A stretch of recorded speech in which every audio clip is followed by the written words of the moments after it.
suministrando soluciones de tecnología, de software y servicios de ingeniería para las industrias intensivas en activos, tales como la industria militar, petróleo, gas, petroquímica, química y energética. Las soluciones que ofrecemos en IST se ubican entre los sistemas de control y los sistemas financieros contables. Entre estas están la gestión de activos, la gestión de la energía, planeación y programación de las operaciones, control avanzado, simulación, balance de masa y energía y optimización de los procesos.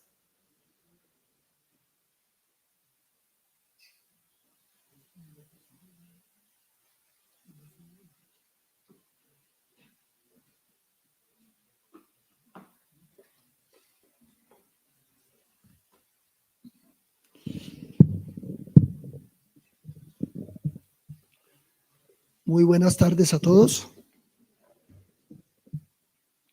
Les damos la bienvenida al evento Más allá de la Ingeniería Química, perspectivas y oportunidades para el país. En el marco de la celebración de los 75 años del inicio del programa de Ingeniería Química de la Universidad Nacional de Colombia, sede Bogotá. Queremos iniciar con un especial agradecimiento a nuestros patrocinadores por el apoyo para la realización de este encuentro central conmemorativo de tan importante aniversario. Vicerrectoría de Investigación, Dirección Académica Sede Bogotá, Facultad de Ingeniería y Dirección de Bienestar de la Facultad, Facultad de Ciencias de la Universidad Nacional en Bogotá, Grupo 200 por 200, Asociación de Ingenieros Químicos de la Universidad Nacional, AICUN, Empresa Integral de Soluciones Tecnológicas IST, Industrias Químicas FIC, Ecosavia, Arintia, Cementos Alión, Cervecería 420, Cervecería La Herencia, Norlab, Alma Café, Café Co Central, Natural Blend Coffee y la Asociación Cultural Hilos Mágicos. Invitamos a la mesa de honor, por favor, señor vicerrector de investigación, señora decana de la Facultad de Ingeniería, señor director del Departamento de Ingeniería Química y Ambiental.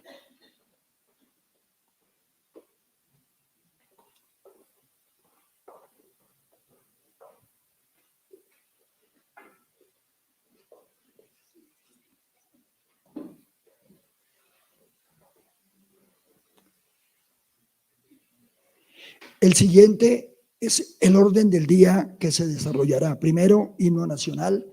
Segundo, himno nacional Gaudeamus Igitur. Tercero, presentación de la mesa de honor. Cuarto, palabras del vicerrector de investigación.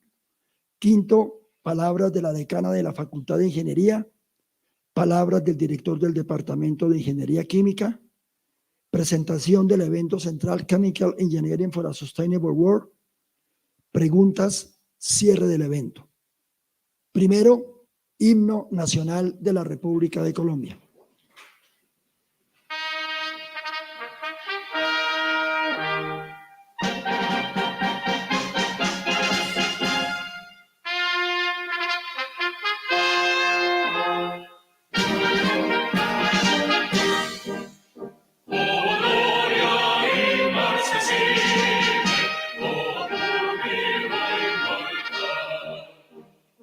Surcos de colores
Himno universitario Gaudeamus Igitur.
Pueden sentarse.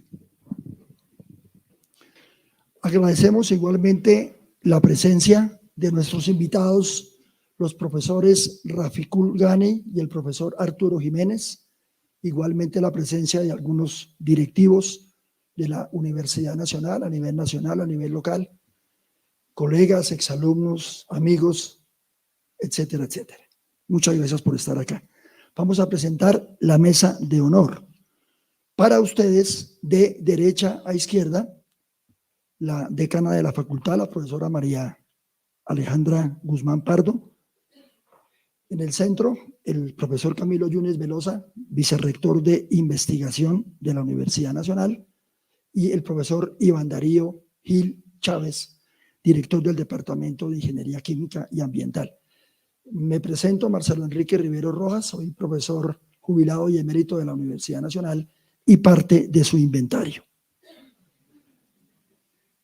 Profesora María Alejandra Guzmán Pardo, doctorada en Ingeniería Mecánica de la Universidad de Sao Paulo, maestría en aprendizaje basado en problemas de ingeniería de la Universidad de Aalborg, maestría en automatización industrial, especialización en automatización industrial, pregrado en Ingeniería Mecánica de la Universidad Nacional en Bogotá, especialización en gerencia de proyectos de ingeniería en la Universidad de La Salle.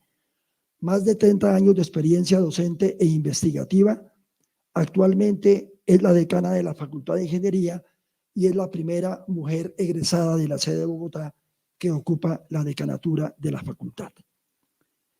El profesor Camilo Yunes Velosa es ingeniero electricista, magíster en Ingeniería Eléctrica con énfasis en alta tensión, doctor en Ingeniería de la Universidad Nacional de Colombia, abogado de la Universidad de Manizales, magíster en Derecho del Estado con énfasis en regulación minera, petrolera y energética de la Universidad Externado de Colombia, Profesor titular de la Universidad Nacional de Colombia. Fue vicerrector de la sede Manizales de la Universidad Nacional, así como subdecano de la Facultad de Ingeniería y Arquitectura. Investigador visitante de la Universidad de Arkansas en regulación de sistemas eléctricos de potencia, director del grupo de investigación E3P, Environmental Energy and Education Policy, de la Universidad Nacional de Colombia y miembro correspondiente de la Academia Colombiana de Ciencias Exactas, Físicas y Naturales, ACCEFIN. Profesor Iván Darío Gil Chávez es profesor asociado del Departamento de Ingeniería Química y Ambiental, pregrado y maestría en Ingeniería Química en la Universidad Nacional de Colombia, doctorado en Ingeniería de Procesos y Productos de la Universidad de Lorena en Francia, cotutela con la Universidad Nacional de Colombia.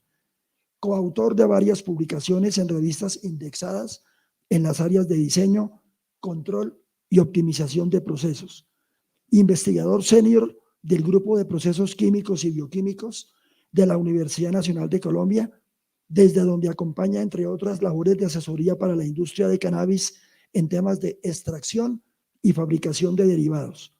Actualmente es, además de director del departamento, el director del Centro de Excelencia en Cannabis y Agronegocios. Invitamos ahora a nuestro vicerrector, el profesor Camilo Yunes, a dirigirse a la audiencia. Profesor Camilo.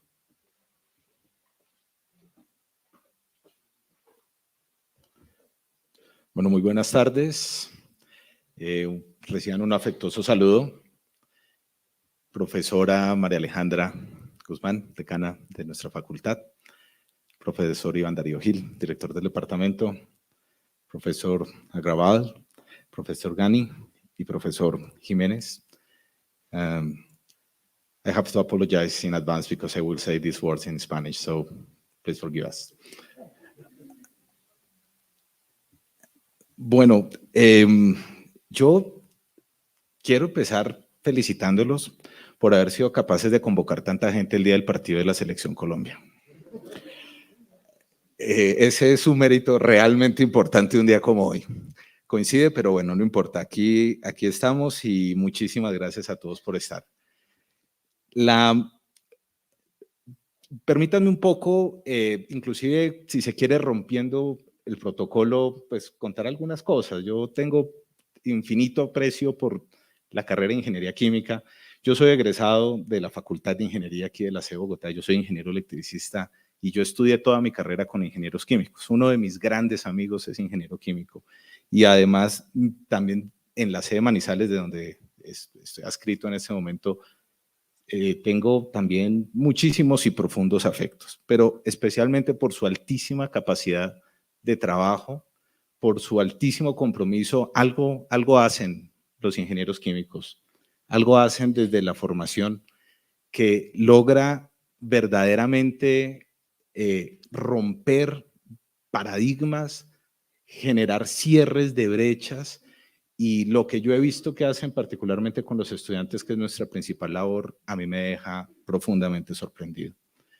Yo esta mañana estaba viendo unos videos que organizaron aquí, pues, el comité organizador de esta semana de los 75 años, con múltiples egresados y estudiantes que se encuentran en todas partes del mundo. Y eso dice mucho de la calidad de la carrera y de la preocupación por posicionar a los estudiantes y a sus egresados en los más altos niveles y en todos los lugares de la academia, en la industria.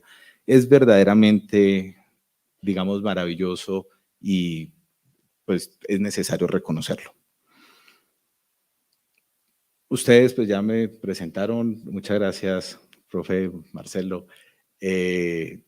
Pues como ven, yo he sido un buen burócrata toda la vida, entonces ahí están todos los cargos que he ocupado, pero quisiera referirme a lo que me convoca hoy en este lugar. Por supuesto, en nombre inicialmente de nuestra rectora, la profesora Dolly Montoya, que les extiende un afectuoso saludo. Quisiera referirme al quehacer de la Vicerrectoría de Investigación y su relación con la Ingeniería Química. Ustedes saben, porque además son artífices y, si se quiere, protagonistas principales en lo que podríamos llamar que es la razón de ser final de la universidad, que es hacer gestión con el conocimiento. Es poder lograr hacer tantas cosas con lo que hacemos, y la Vicerrectoría de Investigación en última se encarga, por supuesto, con todos los actores del ecosistema en la universidad, de hacer gestión del conocimiento. Gestión del conocimiento que tiene unos componentes súper importantes en la investigación, por supuesto. Claro, remontémonos a la docencia si se quiere, pero partamos de la investigación, el relacionamiento con el medio, cómo volver ese conocimiento útil a la sociedad y transformar a la sociedad, pero sobre todo cómo lo transmitimos y cómo lo llevamos de alguna manera efectiva y eficiente a las necesidades que tiene el país, que tiene la sociedad, que tiene el planeta, porque hoy somos ciudadanos del mundo. En ese sentido, yo quisiera reconocer el trabajo que por la formación misma de la ingeniería química tiene la gestión del conocimiento. Los ingenieros químicos tienen una altísima capacidad porque son muy versátiles. Tienen capacidad de proyectarse en muchísimas áreas, digamos, profesionales, laborales, pero del conocimiento, y desde ahí poder servir a las transformaciones que necesita la sociedad. Y esa relación con el conocimiento y con la sociedad, pues es lo que en general en la universidad llamamos extensión, que la hacemos todo el tiempo, y aunque hemos atomizado la docencia, la investigación y la extensión, la de investigación y la extensión pues están a cargo en esta universidad de la Vicerrectoría de Investigación. Y en ese sentido, la extensión es máxima sublime del conocimiento al servicio de la sociedad.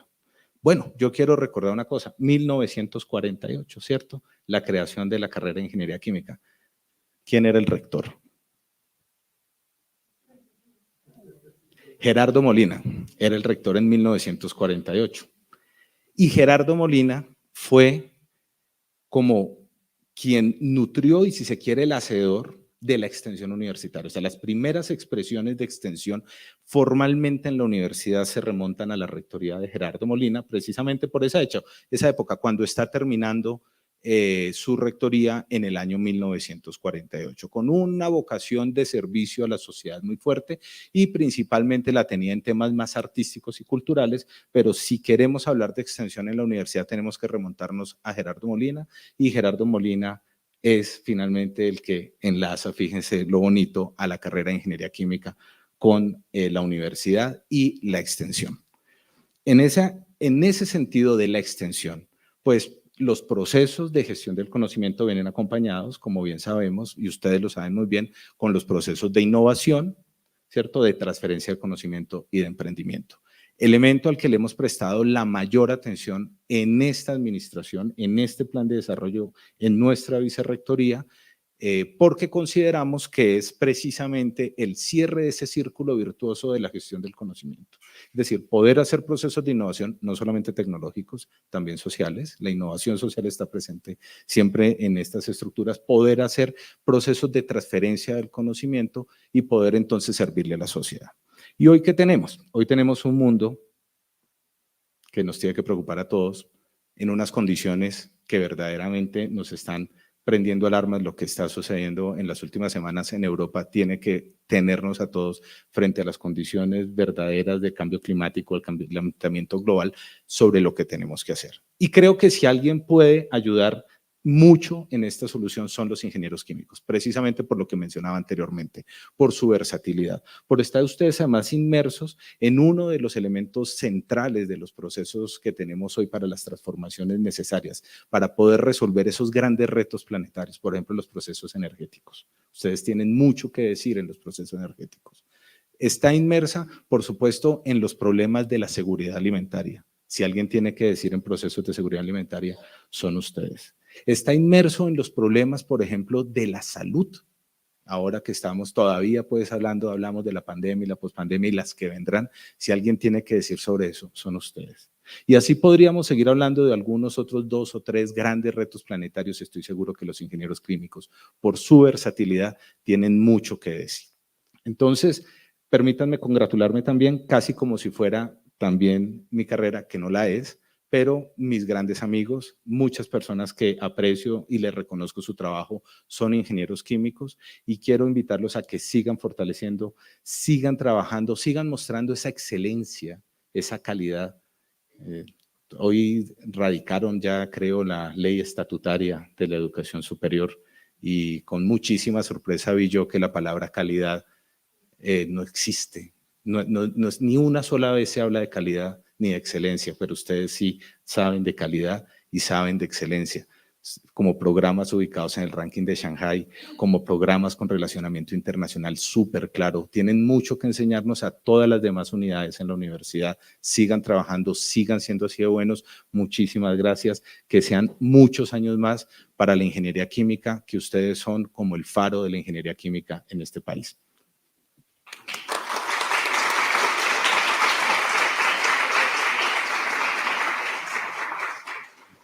Invitamos a la señora decana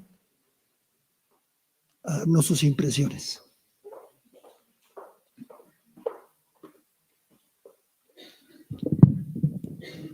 Muy buenas tardes a todas y todos. Gracias por estar aquí. Para mí es una alegría y un honor estar en esta fecha, en este momento de inauguración de la celebración, aunque me preguntaba cómo es muy al estilo del Departamento de Ingeniería Química, la celebración se inauguró ya hace un buen tiempo, ¿cierto? Llevamos ya casi todo el año celebrando este aniversario, entonces pues realmente no es hoy que inauguramos, sino llevamos todo el año organizando con mucho esfuerzo y mucha dedicación actividades que conmemoran estos 75 años del Departamento de Ingeniería Química y pues de un tiempo para acá, ¿hace cuánto Ingeniería Química y Ambiental? ¿Hace 15 años, algo así? Desde el 2007, reforma académica.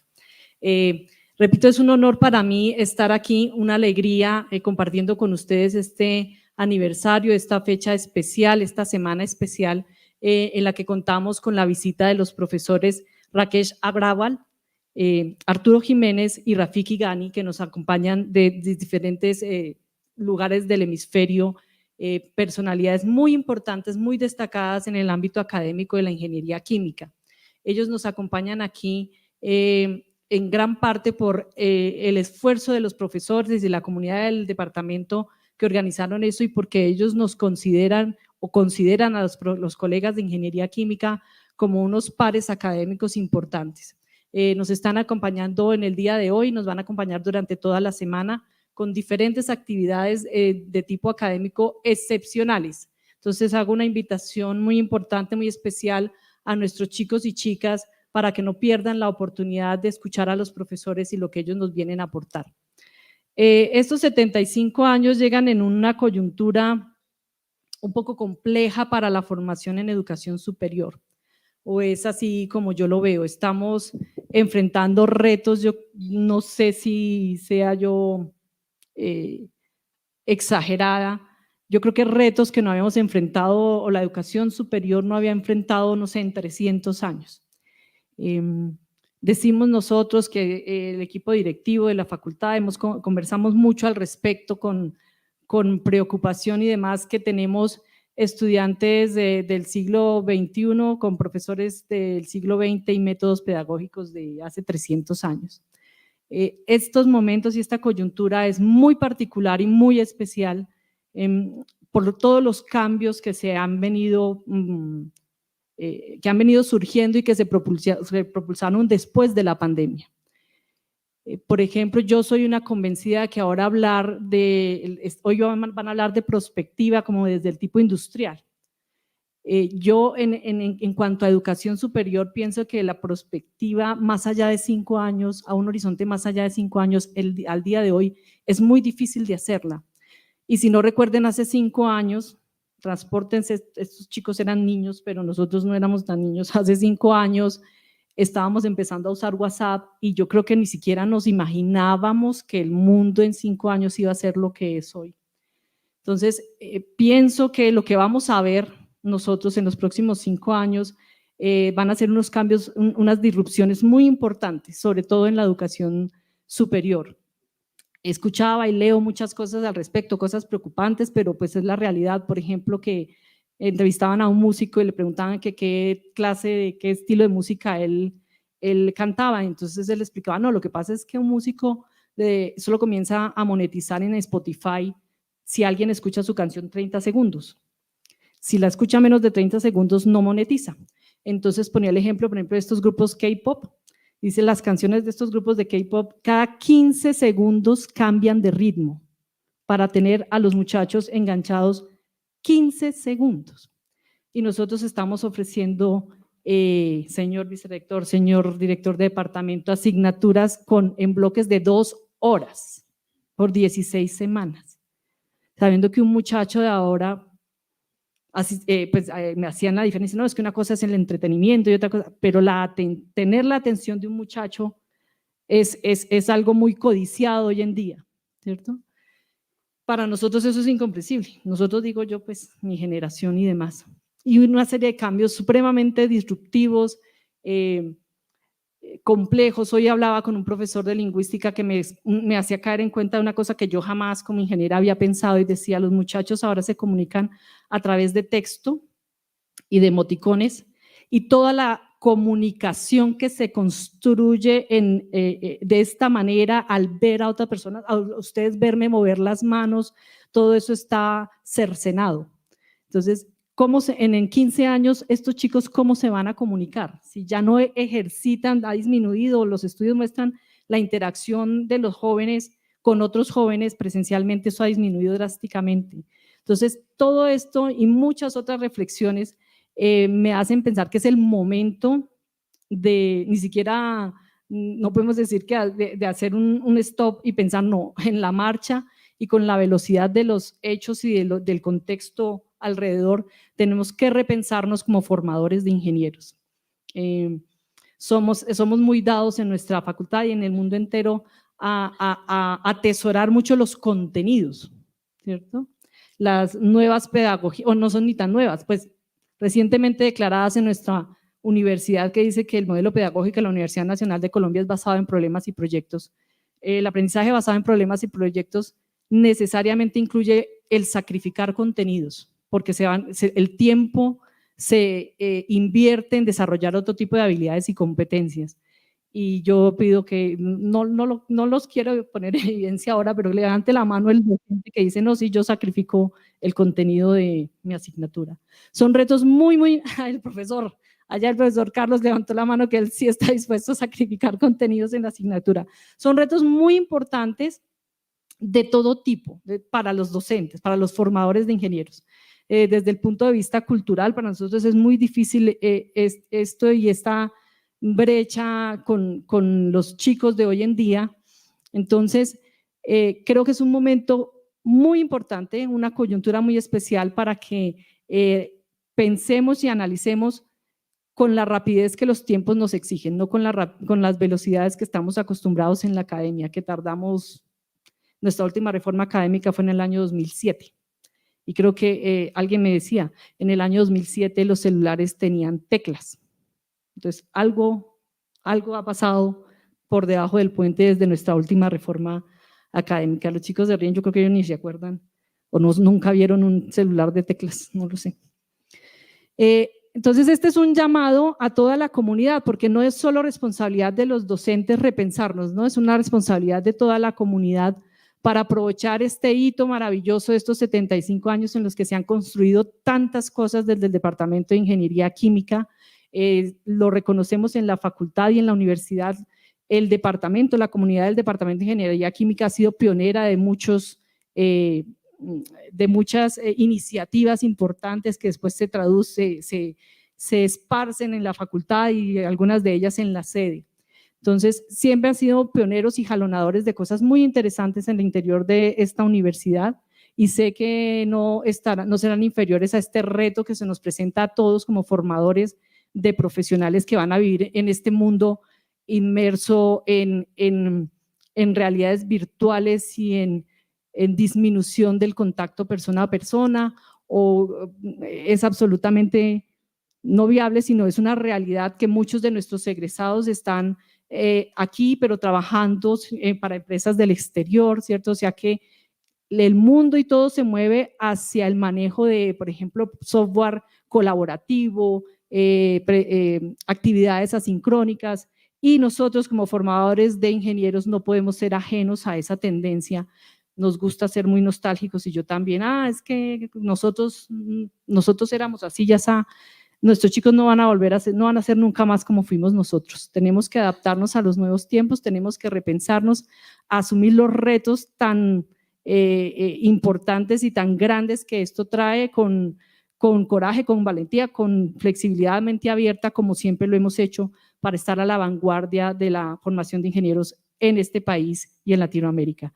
Muchas felicitaciones, sé que la semana está llena de actividades y de cosas muy interesantes que van a ser todas muy enriquecedoras y pues nos estaremos viendo en los diferentes eventos. Felicitaciones al Departamento de Ingeniería Química, también quiero destacar que se destacan por esa cohesión, por esa unidad, por ese buen ambiente, esa cultura organizacional muy particular del Departamento de Ingeniería Química, es donde los muchachos se sienten mejor, digamos, hablando de nuestra facultad, donde en la ceremonia de graduación, cuando anuncian se gradúan los ingenieros químicos, ellos mismos se ovacionan muy ruidosamente porque se sienten absolutamente orgullosos de ser egresados, de estarse graduando como ingenieros químicos de la Facultad de Ingeniería de la Universidad Nacional de Colombia. Entonces, felicitaciones a todas y todos. Es una gran alegría que cumplan estos 75 años y que ojalá nos esperen otros 75 más. Muchas gracias.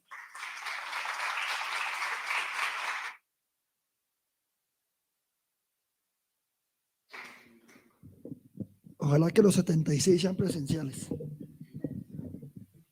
O será vía avatar o alguna cosa de esas. Bueno. Profesor Iván Darío Gil, presencialmente, venga para acá.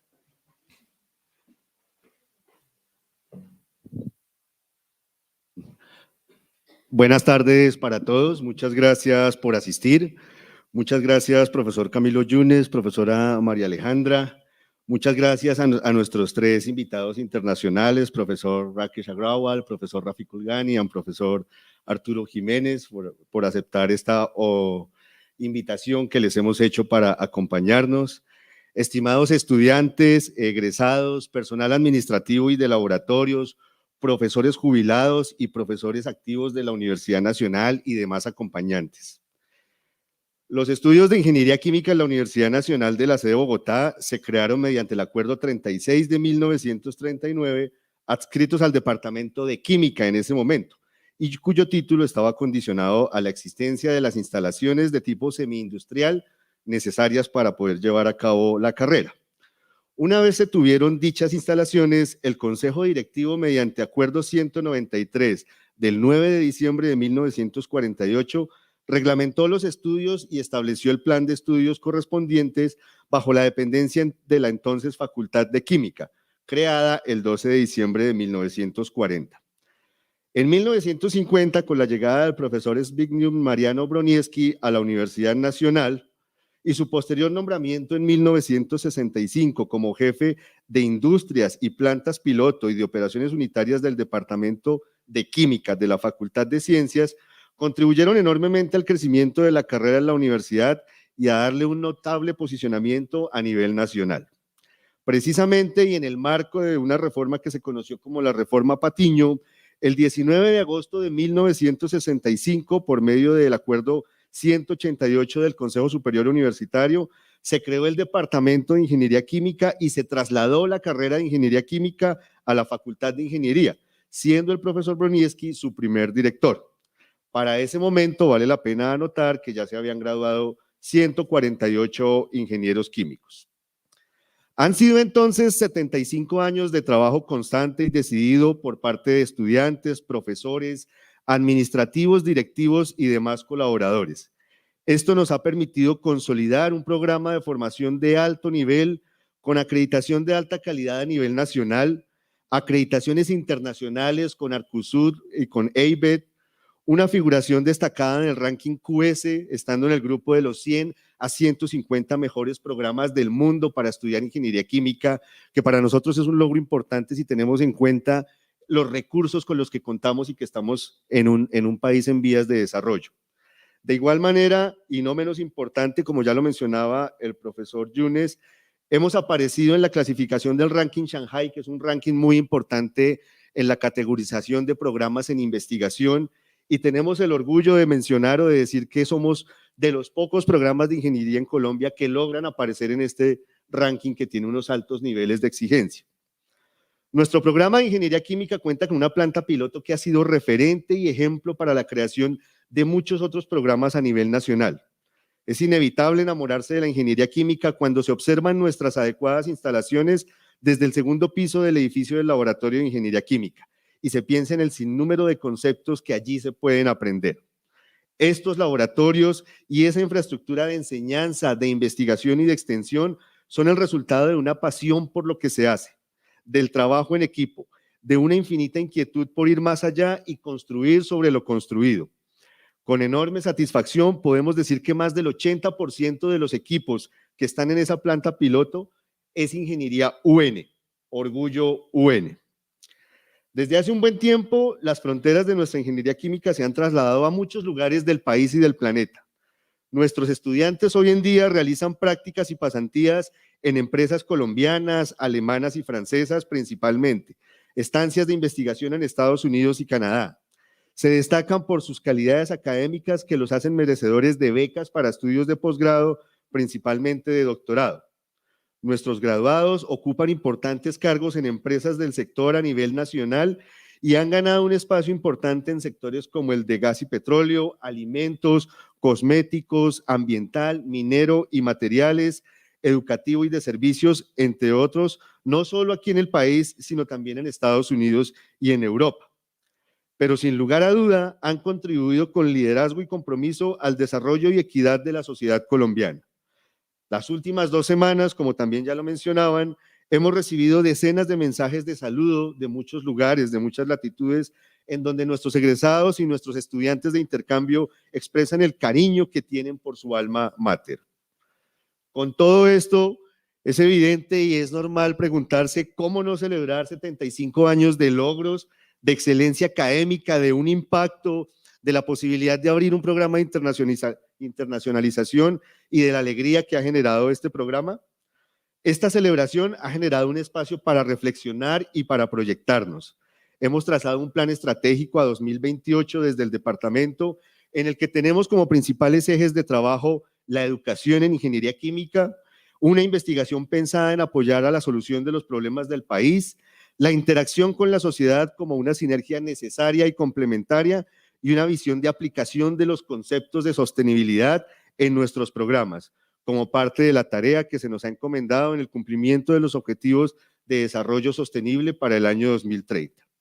La conmemoración de este aniversario, como también lo mencionaba la señora decana, ha sido la oportunidad para desarrollar actividades en las que hemos podido mostrar y resaltar el papel de la mujer en ingeniería química, conectar con la experiencia y experticia de nuestros egresados a través de algo que hemos llamado el webinar IQ, que es una serie de conferencias remotas en donde hemos compartido con ingenieros químicos que se desempeñan en áreas de alimentos, materiales, sector comercial y de diseño, entre otros. Hemos conocido de viva voz el liderazgo de muchos que han decidido hacer empresa y hoy hacen parte de nuestro catálogo de emprendimientos IQUN. Como bien lo mencionaba el señor vicerrector, el emprendimiento ha sido una de las banderas de esta administración y nosotros hemos querido dar el ejemplo desde el Departamento de Ingeniería Química y Ambiental y desde la carrera y hemos creado esta iniciativa a donde el día de hoy ya hemos consolidado alrededor de 70, la meta son 75 al menos, emprendedores de Ingeniería Química de la Universidad Nacional, es decir, egresados nuestros que han generado empresa, que están haciendo país, y eso consideramos que es muy importante y ha sido esta la celebración, la oportunidad para reunir toda esa información y también conglomerar ese grupo de egresados que son fundamentales para nosotros. Organizamos también la jornada de puertas abiertas del Laboratorio de Ingeniería Química para conectar el principio con el fin del camino. Y decimos esto porque básicamente recibimos estudiantes de bachillerato que están interesados en estudiar ingeniería química o a quienes queremos motivar para estudiar ingeniería química y que fueron recibidos de la mano de sus futuros profesores y compañeros. Y al mismo tiempo recibimos en el final del camino empresarios y emprendedores interesados en desarrollar proyectos de investigación en beneficio del país y de nuestra sociedad. Trabajamos arduamente en el desarrollo de un recorrido virtual de nuestros laboratorios que hoy permite que desde cualquier lugar se pueda acceder para conocerlos en detalle, conocer nuestra planta piloto y los equipos de investigación que tenemos.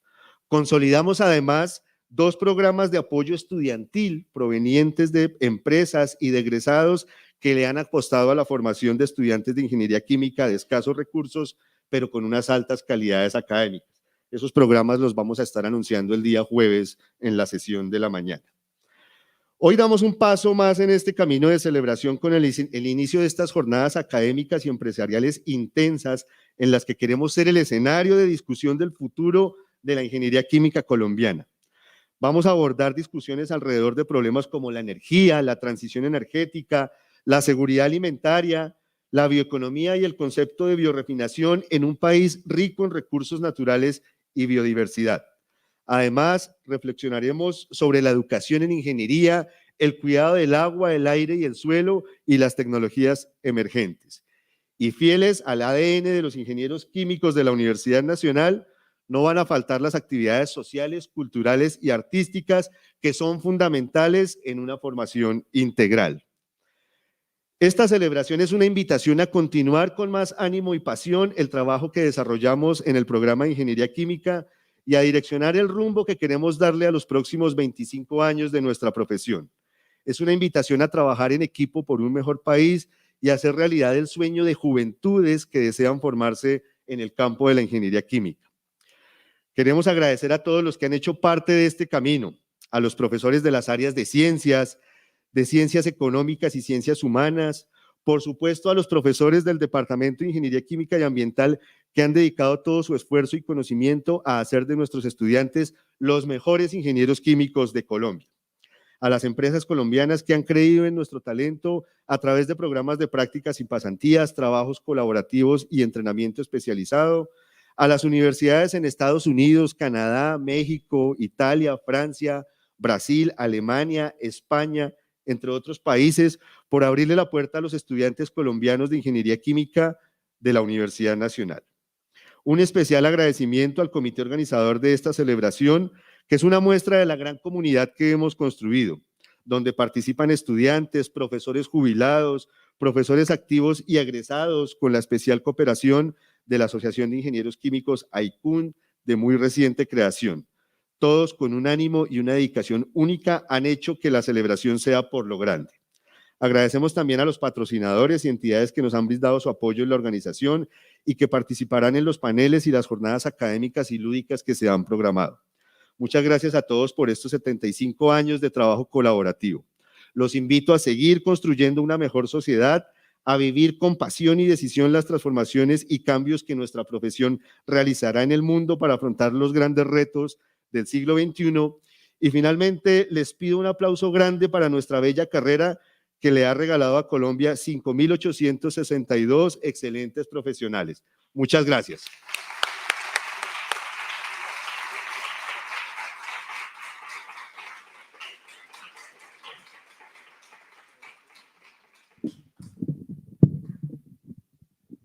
Muchas gracias. Bien, vamos entonces ahora ya a la parte central académica de nuestro evento de hoy. Invitamos al profesor Rawal para la presentación de su ponencia Chemical Engineering y lo demás. Profesor, please, thank you.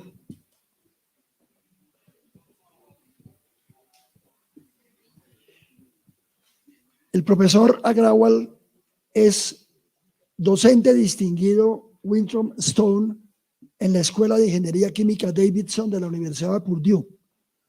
Antes de unirse a tal universidad en 2004, tuvo una carrera fructífera y productiva en Air Products and Chemicals y ascendió a su posición técnica más alta en la misma empresa. Recibió su título de pregrado de Ingeniería Química en el Instituto Indio de Tecnología Kanpur, el título de maestría en Ingeniería Química en Delaware y el título de doctorado en Ingeniería Química del MIT, donde nació la carrera en 1888. Su investigación incluye procesos novedosos para la fabricación de celdas solares de película delgada de bajo costo, análisis de sistemas de energía, procesamiento de gas de esquisto, conversión de biomasa a combustible líquido, síntesis de procesos eficientes de separación de múltiples componentes mediante destilación, membranas y absorción, e investigación básica y aplicada en separaciones y licuefacción de gases. El profesor Agrawal ha publicado 258 artículos técnicos y ha dado más de 270 conferencias invitadas. Posee 132 patentes estadounidenses y más de 500 extranjeras, patentes que se utilizan en más de 100 plantas químicas con un gasto de capital total de miles de millones de dólares. Ha formado parte de los consejos asesores de tecnología e ingeniería de varias empresas. Ha recibido múltiples premios y honores, incluido el premio de enseñanza de posgrado Philip Wankat en Purdue, el premio Shreve a la excelencia de la enseñanza de pregrado y el premio Morrill a la excelencia en investigación, enseñanza y servicio. De parte del American Institute of Chemical Engineers, ha recibido el premio Gerhold en separaciones, el premio del Instituto a la Excelencia en Tecnología de Gases Industriales, el premio a la práctica de la Ingeniería Química, el premio de la División de Combustibles y Petroquímicos, el Alpha Chi Sigma a la investigación en Ingeniería Química y el premio de los fundadores por contribuciones sobresalientes al campo de la Ingeniería Química. Recibió el premio en Ciencia y Tecnología de Separaciones de la American Chemical Society, pronunció la conferencia de apertura del Instituto de la reunión AIKE del año 2005 y la conferencia Peter Dunkers en el 10º Congreso Mundial de Ingeniería Química. Es miembro de la Academia Nacional de Ingeniería en los Estados Unidos, miembro de la Academia Estadounidense de Artes y Ciencias, miembro de la Academia Nacional de Inventores de Estados Unidos y miembro de la Academia Nacional de Ingeniería de la India. Finalmente, debe remarcarse que recibió la Medalla Nacional de Tecnología e Innovación de parte del presidente Obama en 2011. Thank you, Professor. Welcome to Colombia.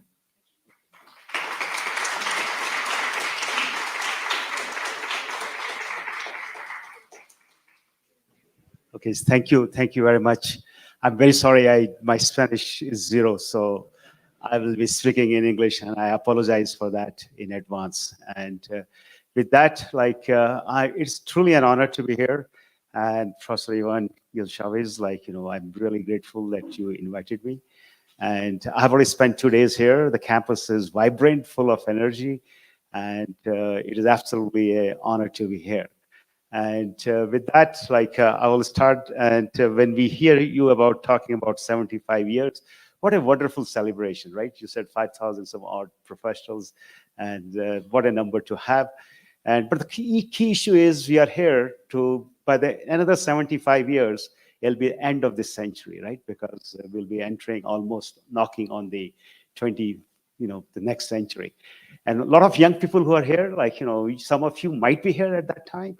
And the issue is what will be the chemical engineering at that point in time, right? So issue is what not was behind, but the issue is what is in the front. So that's why we are here, and hopefully we can share some excitement. Okay, so, and I often think about that, by the way. Okay, and quite often I sit in my own office and look out of the window and pretend what is it if I were to suddenly appear 70 years from now, which is not going to happen. I know that, but what will it be? What will the chemical engineering be? And with that preamble, let's start some imagination. Okay, so it is more of a journey of the challenges and the things which could come along. So with that, what I will be talking to you about, can I just turn it back?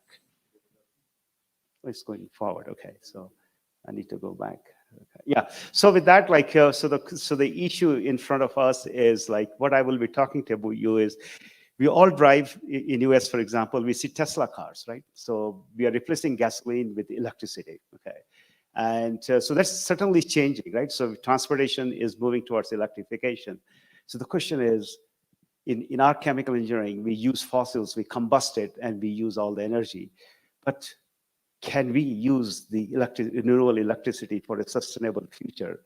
And what would that impact? So the question associated will be is, okay, so how much electricity would we need, okay, if we were to change chemical engineering on electrification? So that's the first question, right? And the second question is, how would we store that amount of energy? What are the challenges associated with that? And the third question is, can we generate that much electricity? Could we use that electricity? And what are the possibilities of overcoming those electricity? So we'll be addressing in my talk like three major issues, okay? First, electrification of chemical engineering, just like electrification of transportation. What would be the need be? And second question will be how much of that energy and how would we store that? And third would be how would we generate all that? And what role we play as chemical engineers. So with that, let's start the journey. So where do we use the energy in the chemical industry? So most of the energy in the chemical manufacturing is, of course, chemical engineering came in the last century, at the turn of the last century, on the backbone of the fossils, right? So everything is combustion, right? So what you see here is the chemical energy, like, so fossils used as raw material as well as energy, right? And so the issue is that, and of course, when we use this as energy, a lot of it comes as combustion, CO2, okay? And the byproduct CO2, okay? And so with that, like, but 80% of the energy supply in the chemical manufacturing goes into basically heating. Okay, so we all endothermic reactors, we combust, distillation, we combust, like, so most of it, all the energy used, 80% is just related to heating, okay, in chemical industry. So the issue is like, and by the way, like all my examples here, and I apologize for that again, I'm very sorry. All my examples are from United States publications or Department of Energy, for not any other reason except they have it data. Okay, so we like, we like to put our hands on the data, and they are the ones who can provide a very detailed data for 2018. They published what all the chemical industry, what the energy consumption is, CO2 emission is. So I'll be using that information just as a surrogate for all the chemical manufacturing, okay? And so we do that. And then you look at the CO2 release, carbon dioxide release, okay? So what you find is that most of the CO2 which is released by the chemical industry, at least in the United States, is by combustion. Okay, so of 80% of the energy is by combustion, okay? And only 20% is a byproduct of some reaction. Okay, so for example, steam methane reforming or whatever reaction, ammonia manufacturing, whatever. So you release CO2, but that's a small portion. So the most of the CO2 we release as a chemical industry, okay, is mainly from combustion. Okay, so that's something to keep in mind. Okay, and of course, like if you look at the United States for 2018 year, okay, so total petroleum plus chemical, there is a 576 million tons of CO2 equivalent which is released. And the total 2018 US release is 5,900. So what you find very quickly, that the chemical and petrochemical sector is roughly 10% of the total CO2 release.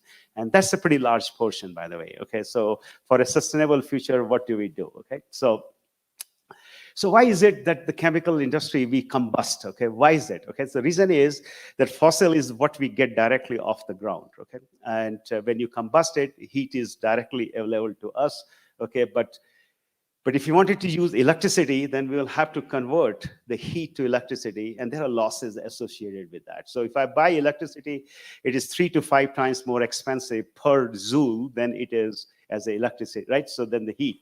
So that's why it is very easy for the chemical industry to just do the combustion, because fossil is the primary energy source, okay? And so it's, but and as a matter of fact, if fossil is the main source of energy, then if you were to convert it to electricity and use electricity in the chemical industry, there'll be a bad news, because you will release more CO2, right? Because of the efficiency of the conversion, okay? So, but going forward, the energy landscape is changing, okay? So, and I will convince you what that is happening.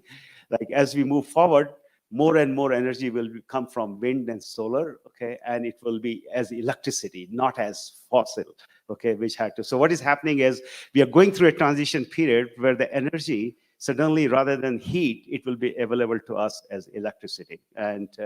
And what you find is worldwide, there are a lot of projections, but no one has seen the crystal ball. But I can tell you that, like, the place where I live, I see all around myself, I see windmills coming along, I see PV coming along. So it's real, it's certainly real. And what you find is, this is the worldwide projections. And what you find is, as you proceed in the year 2050, renewals exceed any of the fossils, whether petroleum, other liquids, natural gas, coal. So what we are seeing is from very little here, okay, from very little renewables, it is absolutely the steepest slope. And renewable means generally electricity, okay?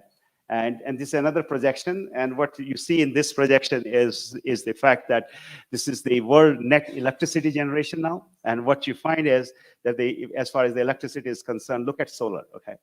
By 2050, it's such a high quantity. It's like 24% of the total energy, electricity will come from solar, okay? And same thing about wind. And by the time you join both of them together, it is 40% of the total electricity. It will compete with the fossils. So what is happening is, as we are transitioning, more and more electricity will become accessible.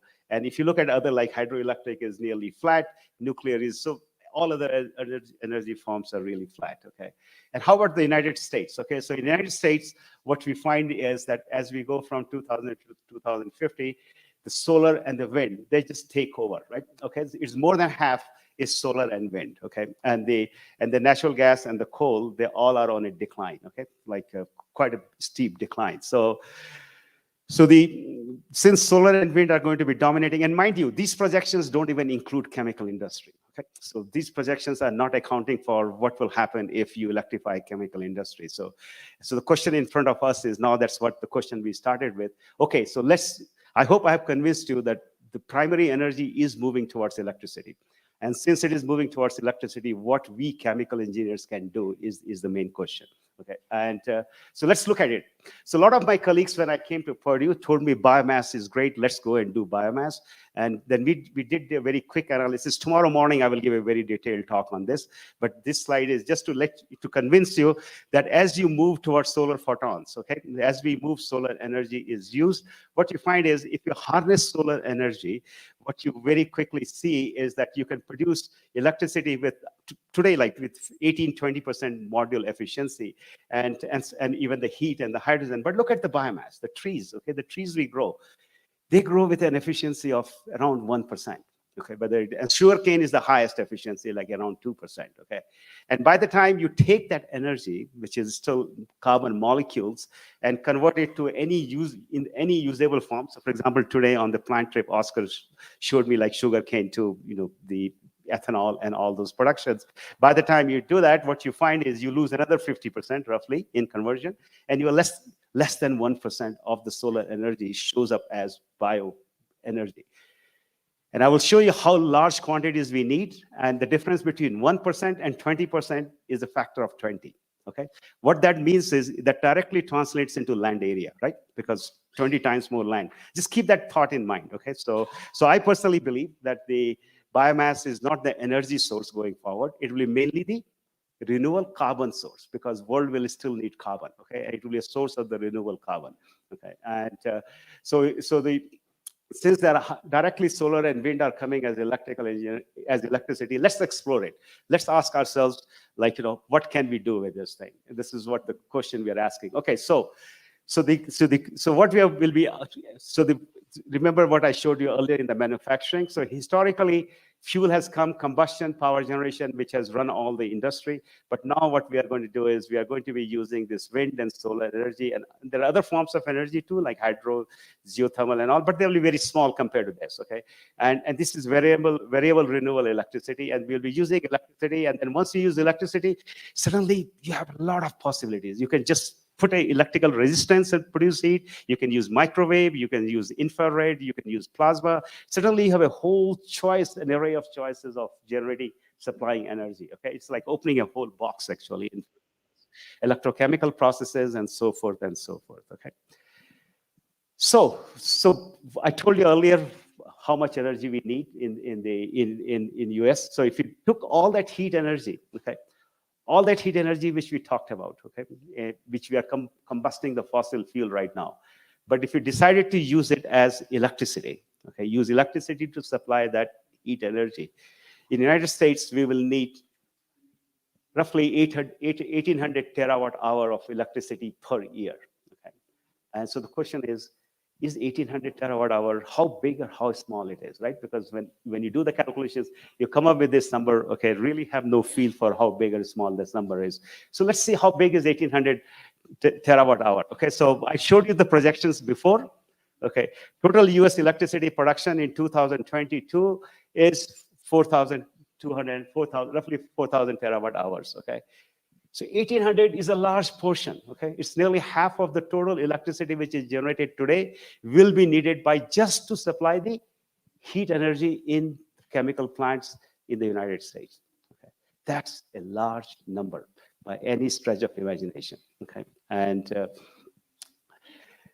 so process electricity is 43% of the 2022 generation, okay, and 1,819 is what we are expecting for the increase from here to here, like from here to here, okay. And so what that means is, as we electrify, as we move towards the sustainable chemical plants, okay, we'll put a lot of demand on electricity, and something which is not even accounted for, okay. And so electricity will be a lot of stress on production, on transmission, on distribution, on storage, okay? So the first part of the talk was, if we convert heating to electricity, how much electricity, right? So I hope I've given you a mental picture, a large amount of energy, okay? Now let's ask the next question.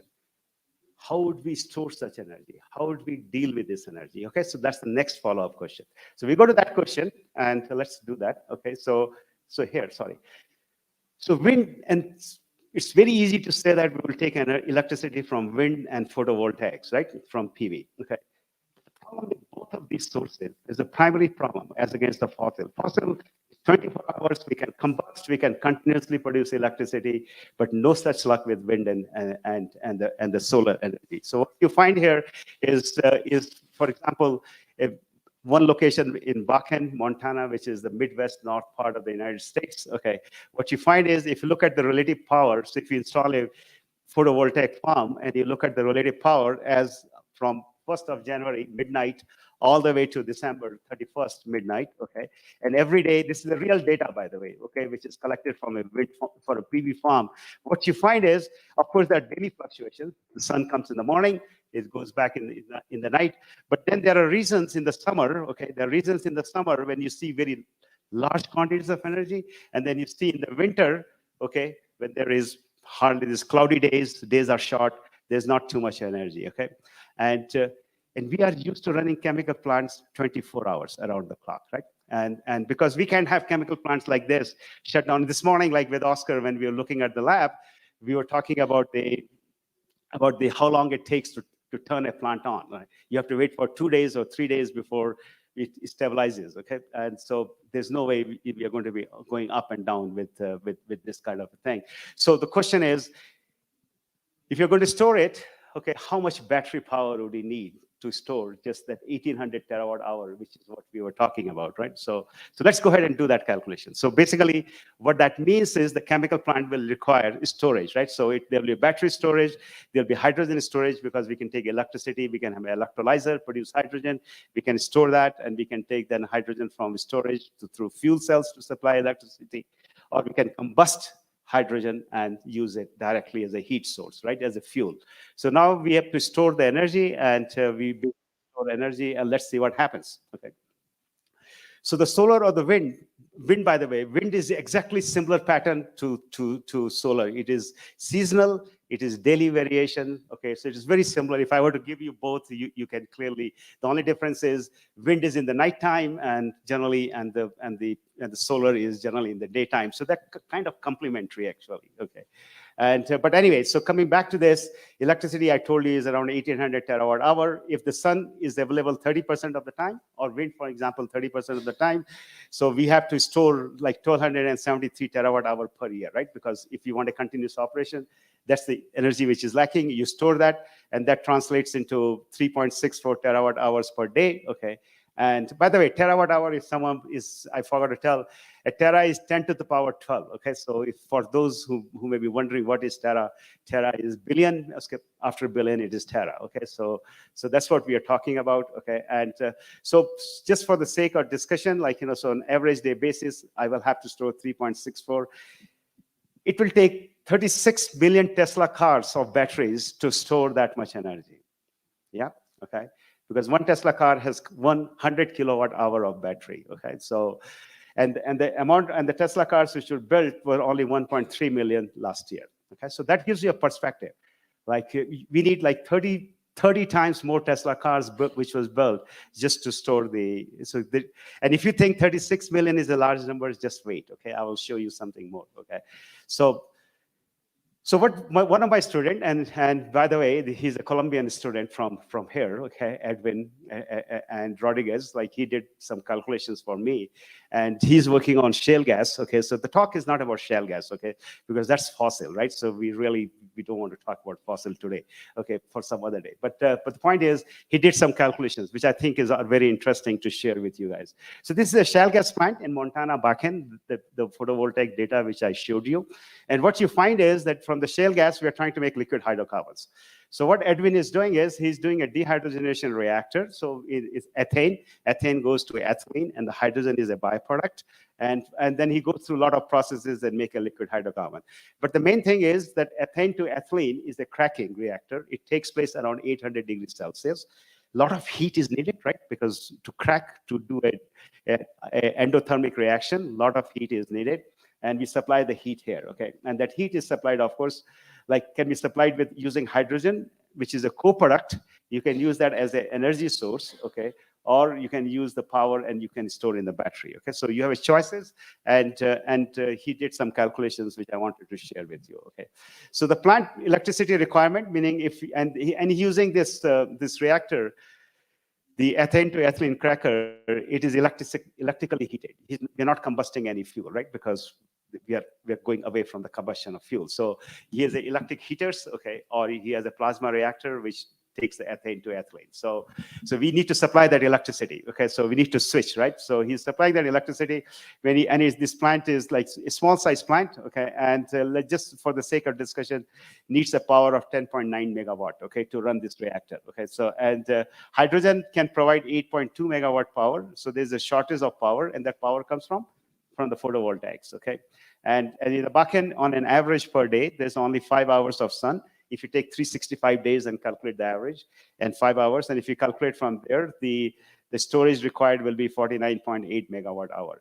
But as I showed you in Bakken, there's no such thing as average day. There's no such thing as 5 hours. So these calculations are no good, right? Because the storage is no good. We know that if we build this thing, sooner or later we will not have power, okay? So the correct way is, and this is what the other student did, is to do what we do in process synthesis, right? We are constantly looking for ways to optimize and do the cycles, and that's what we did here. So basically what it is you got the solar electricity, photovoltaic, and when the sun is up, you use that energy and you store some of it, okay? And when the sun is not there, you use the used energy from the battery, and the hydrogen, of course, is continuously supplying the electricity. So the catch is what size battery should I buy that for the whole year I can supply the electricity requirement for this plant on a continuous basis. And it will account for the seasonal variation as well as for the daily variation. So what we do is here is, and this is the result, okay? So if you look here, this is the battery storage, okay? Energy stored in the battery, okay? As a function of January through December. So every hour, and what you find is that first of all, let's look at the seasonal variation, okay? And then we'll look at the daily variation. So what you find in seasonal variation is the battery stores energy, it's storing. Comes winter, it starts discharge, and it is almost zero storage. Battery is totally discharged by sometime in March, April timeframe, okay? And on this seasonal variation, you see the daily variation, right? When the sun is out, you store it, and then in the nighttime, it gives away some power. And so what it is that the student, just typical optimization problem we do, it is optimizes and comes up with the minimum size of the battery needed to supply the power throughout the day, okay? And now what you find suddenly, this is like something like 3,900 megawatt hour, okay? And previously we said it is only around 50. What has happened? We went up by a factor of 80, okay? When we account for the variation in the battery, in the availability from day to day and for the whole year, suddenly we need battery of 4,000 megawatt hour, okay? It's that many higher. So what I'm trying to tell you is when you account for the seasonal variation, suddenly you're in a totally different zone, because the battery even can't hold power for too long. Like every battery discharges a little bit with time, okay? And of course, the battery volume is 15,000 cubic meter, which is a pretty large volume, by the way, okay? So coming back to our example, original, which we were talking about for the US chemical industry of 1800 terawatt hour, I just told you that there were 36.4 million Tesla cars, but now the storage is required, once you account for the fluctuations, it is 309 terawatt hours, and now you need 3 billion Tesla cars to run around the clock for the whole year. Yeah, okay. So what is happening to us? The magnitude of storage needed with chemicals, okay, in a sustainable world is 75 years now. If you were to run it with electricity, is mind-boggling. When we look at these numbers, you see absolutely stunning numbers, okay? We are going in a totally different realm of chemical engineering, okay?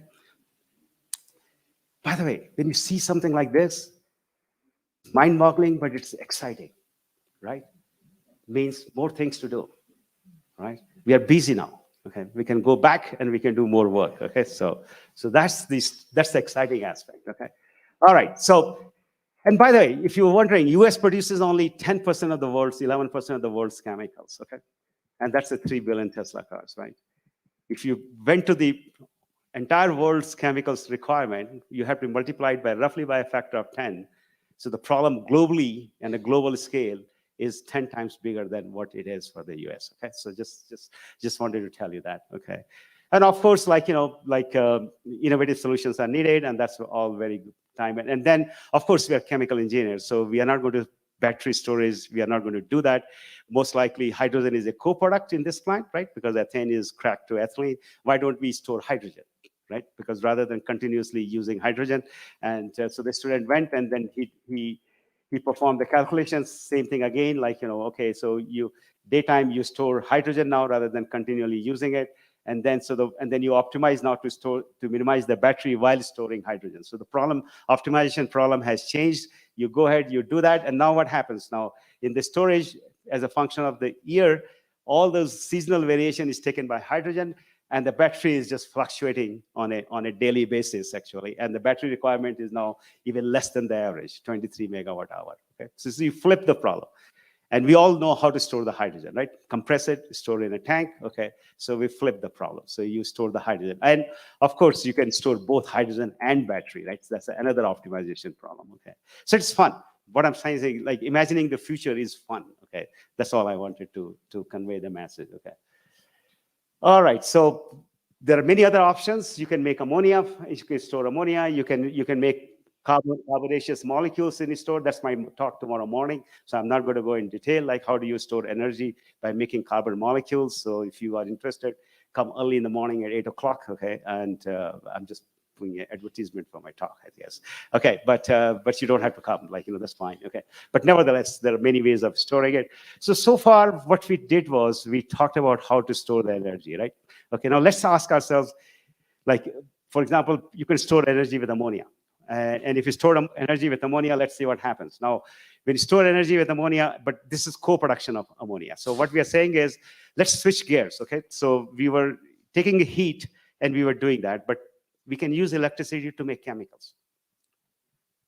And let's ask ourselves a question. If we did that, now what happens? What happens to the electricity requirement if we begin to make our chemicals with using electricity? Okay, first example is ammonia. So if you made ammonia, basically you take the renewable power, you do electrolysis of water, you get hydrogen you do an air separation plant, you get nitrogen, you use Haber-Bosch process, you make ammonia, right? And when you do all those calculations for 1,000 tons per day plant, okay, you need 4.4 terawatt hours of electricity per year, okay? And look at the electrolyzer, okay?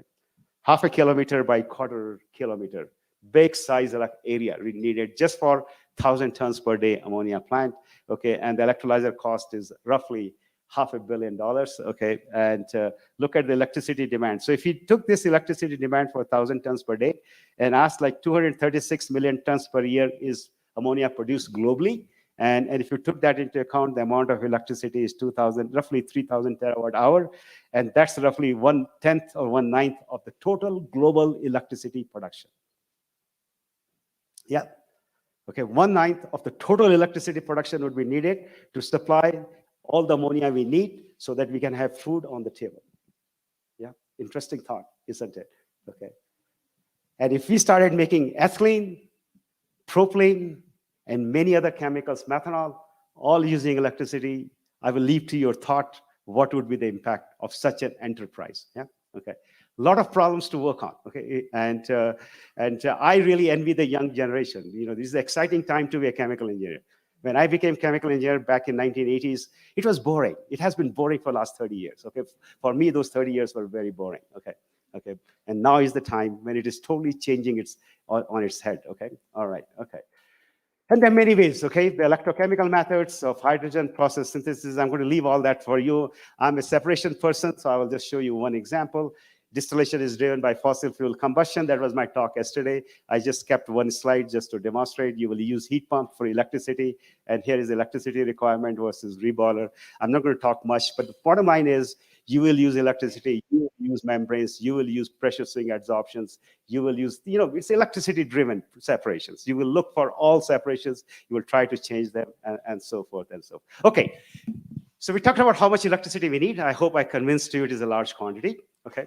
Then we talked about the storage, and I hope I've convinced you that that is a daunting problem. It's not an easy problem. Now let's switch gear and ask ourselves, okay, all right, how will we photovoltaics, how many photovoltaics we need, what will it take, and can we do that, okay, is the next question, okay?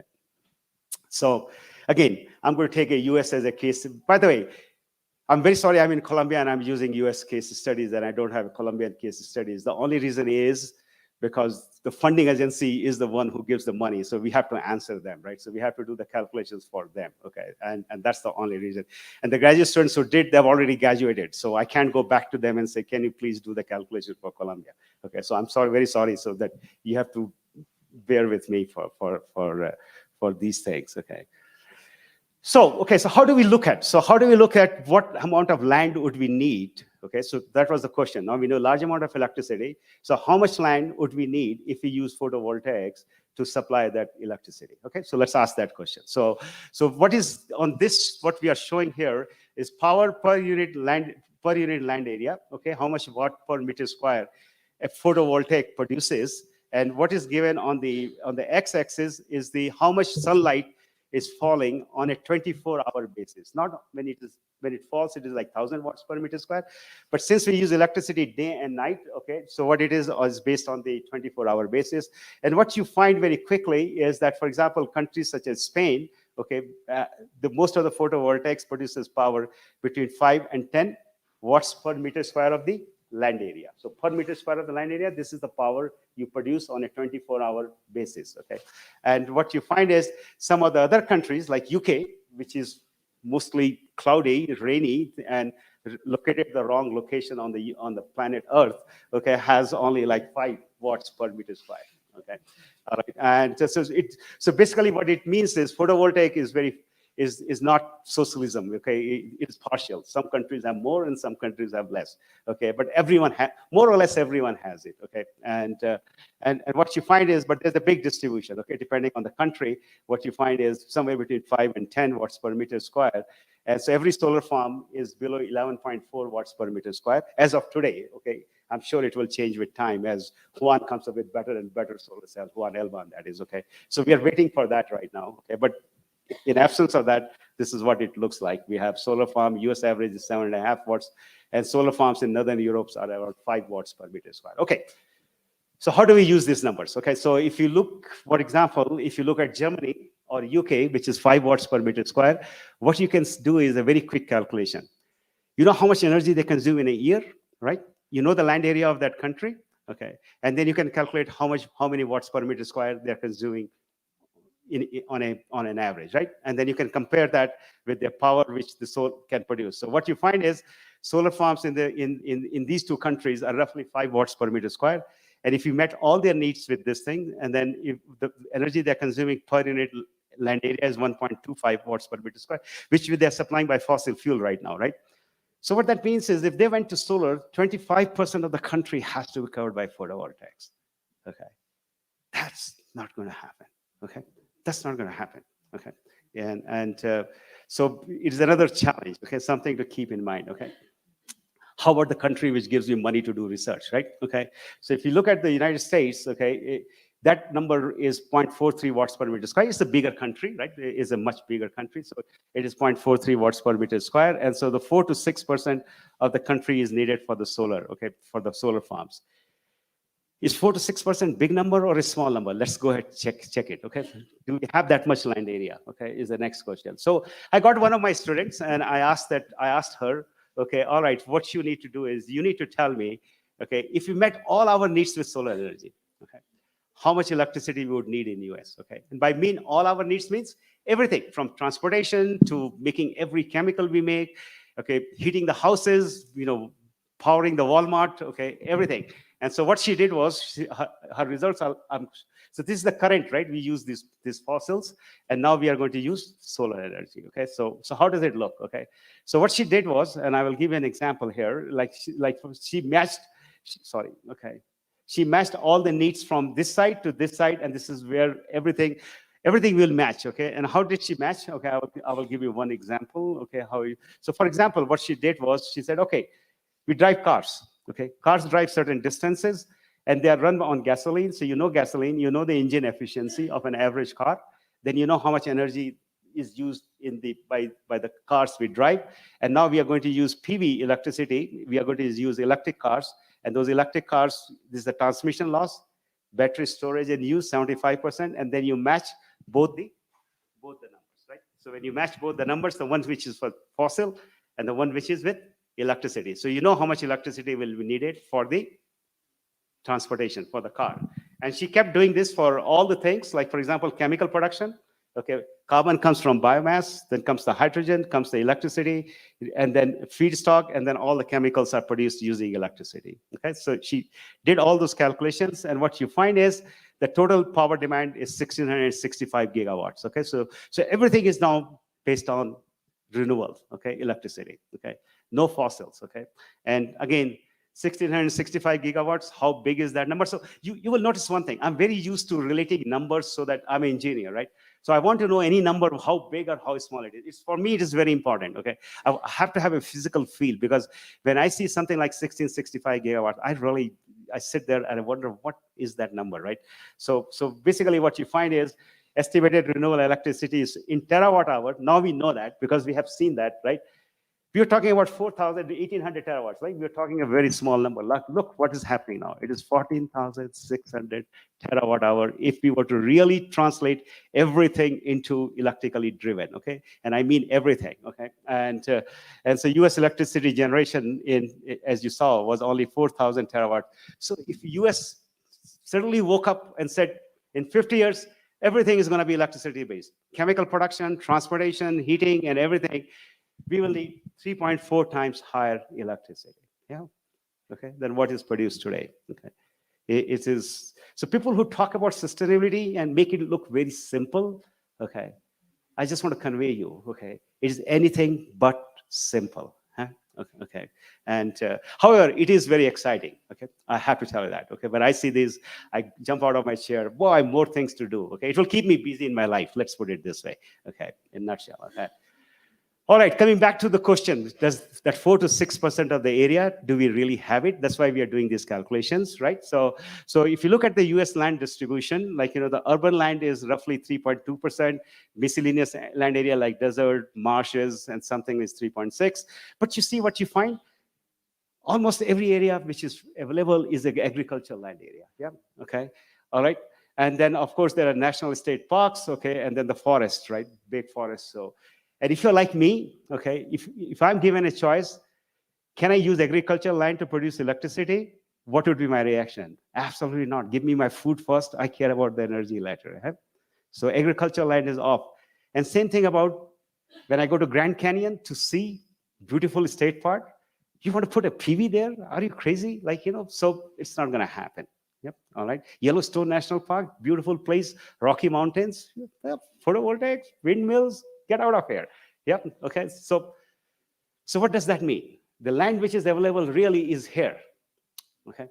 To put the photovoltaics. Okay. And when you do that, what you find very quickly, and the question is, When you look, for example, a city like Bogota, okay, you can't put PV panel everywhere, right? Because a lot of shadows, there are roads, like there are only places. So there are a lot of studies which have been done, and what they say is that you can use something like 1 to 12% of the urban area as the PV, okay? And the rest cannot be used. So that 3% times 0.12 becomes 0.36%. Huh? So just keep that in mind, okay?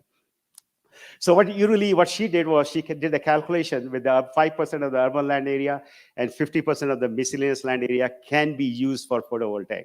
And if you did that, what you find is, and then what we did was, one big advantage of photovoltaic is that it's local, like energy is local. Now you don't have to go to Qatar or somewhere, Saudi Arabia, and have it on the way the ship comes. It's local. So why can't we use Bogota's photons in Bogota, right? So let's use the state-wise, and that's the question she did. So she looked at the United States map. I live in a state called Indiana right here, okay? And so the question was, how much can we meet? Like, what will be the power we'll need from the solar farm if we use 5% of the urban area, 50% of the miscellaneous land area? And what you realize very quickly, that the power density which will be needed, okay, for example, here in Indiana, is greater than 11 watt per meter square. And remember what I told you? PV farms produce maximum is 11 watts per meter square. So today's PV farm in the state of Indiana, where I live, will not be able to meet the electrification of the state of Indiana. Okay, all right. So if you want to get away from the distribution, we need either more land or we need more efficient photovoltaics. Okay, so there's the two possibilities. Okay. And so what do we see suddenly? Okay, so if you are in the state of Indiana and you want to meet need, everything is agriculture. They grow corn and soybean, okay? And Juan will tell you, like, right now, if you drive around West Lafayette, it is all corn and soybean, okay? There's no empty line. There's none. Like, you can't find an empty line. And so you have to put a photovoltaic on an agricultural land to produce more electricity. Can it be done? Now, suddenly you have a competition between food and energy. Yeah, okay, all right. And so how are we going to do that? So she did calculation. Okay, if we used agricultural land, what percentage of the agricultural land would you need for the photovoltaic? And when you do that calculation, you very quickly find, like, the land requirement is not very large. Generally, it is less than 20%, except some unfortunate states which don't have land and they're very populated. Okay, so most of the places can meet them if they use 5, 10, 20% of the agricultural land for the PV. Okay. But can it be done? Okay, is the next question. Okay, so challenges with the agrivoltaic farming. What is agrivoltaic farming? Agrivoltaic farming is people are putting PV panels in agricultural land. Okay, so what they're trying to do is they're trying to sacrifice the agricultural land for the energy, for the photovoltaic. Okay, and when you do that, this is a picture from Hofer in Germany. What they're doing is they build this unit. And they're growing potatoes, like, and what they found is that the decline in the yield was 20%. Okay, so once they put these things high up, they cast shadow, right? You can see their shadow right here, like, okay. And since there's shadow, there's a competition, right? The plants need the same photons, okay, between 400 nanometers to 700 nanometers, which is what the PV panel needs, right? So you need the same photons, and then what happens is you produce electricity, and the plants don't have it. Okay, and when they don't have it, your crop yield goes down. Okay, and so what I did was, like, I'm an engineer, right? So what I did was I had my students. One of my students said, okay, we are going to do experiment ourselves, and we are going to design a PV panel so that the hit on the major crop is minimal. So we did a lot of modeling. Okay, we did a lot of modeling of the PV panels, east-west tracking. In the interest of time, I will go very fast. And with all this modeling, after all that modeling, what we did was we picked this system, which is east-west tracking. So in the morning when the sun comes, it faces the sun, and throughout the day, it does like this. Our model calculates these shadows, which they move throughout the day, right? So you can see in the morning, it's in the east, this is the east shadow is here. In the noontime, shadow is underneath. In the west, in the evening, the shadow is on this side. We did all the shadow calculations. We minimized the energy. We dynamic shadow casting, so we don't have a stationary, just like Fraunhofer has a stationary PV module which casts a stationary shadow. I thought that it is not a good idea to have a stationary shadow on the plants. Okay, and so we did that. After those calculations, we picked this up. Okay, and then we built this at Purdue. Okay, so this is my experiment. We have agriculture.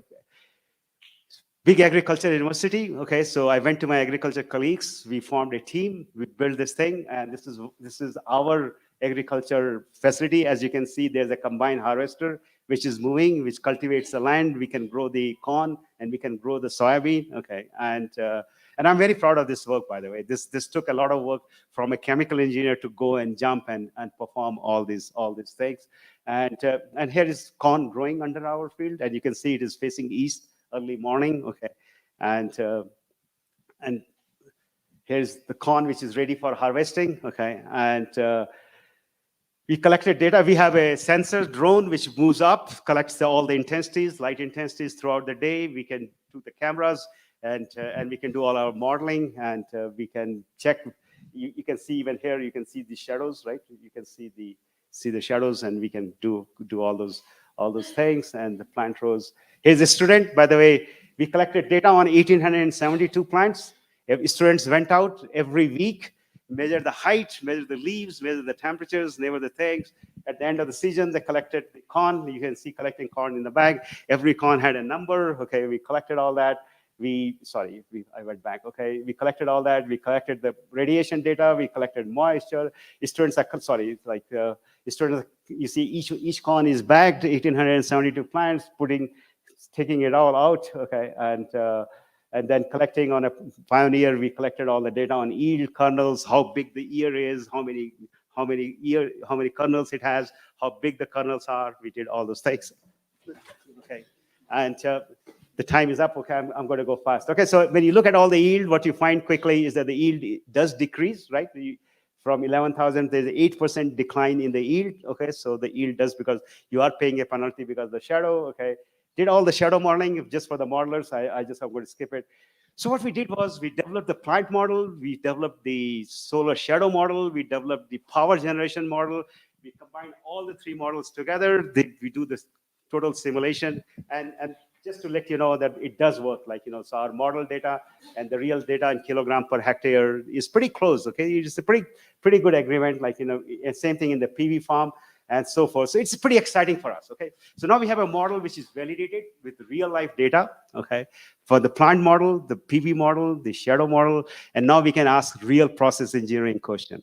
What should be the PV design? How tall they should be? How width they should be? How should they be anti-tracking? When should they be tracking? And how can we optimize the power? How can we this is zillion questions, and it is absolutely what I call fun problem for a process engineer. Okay, so we translated that. Okay, so this is the land area. But sustainability, variable renewable electricity will be needed. Now the last part I will go very quick. This is a detailed talk I will be giving on Thursday, right, on the solar. So in my group, Juan Elban, he's a Colombian graduate, okay, from National University of Colombia.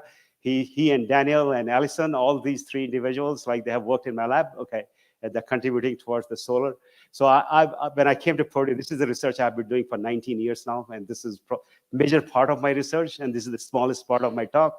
Okay, so half of my students work on solar, and the rest is all what you saw. Okay, so with that, so we are looking for, just to go quickly, I know 7 o'clock is a tough time. There's a soccer game, football game. I need to finish. Okay, all right. So this is a single solar cell with 33% efficiency. Remember, I told you we need higher efficiency solar cell to avoid the competition with the land. Okay, that means we need multi-junction solar cells. Right now, all the solar cells you buy in the market, they're all single junction. Okay, thermodynamic limit is 33% efficiency. And just like our chemical processes, when you find Juan can tell you my rule of thumb, you find a thermodynamic efficiency, and the commercial processes are generally 70 to 80% of the commercial efficiency, of the thermodynamic efficiency. Same thing is true for solar. 33% is the thermodynamic limit, and by the time 70% is 21% efficient, and that's what happens. You buy a solar panel, it is 18%, 19%, 20% efficient. Okay, so the rule works everywhere actually. Okay, but we need to make the multi-junction solar cell. So and you saw large amount of electricity is needed. What does that mean? We'll have to produce lots and lots of photovoltaic, right? Because if you're going to produce such large quantities, then you will need a very large amount of solar panels. Okay, so needless to say, it is an interesting problem. And so what in my lab, what we look for is we think we can print it like a newspaper. Okay, make a ink.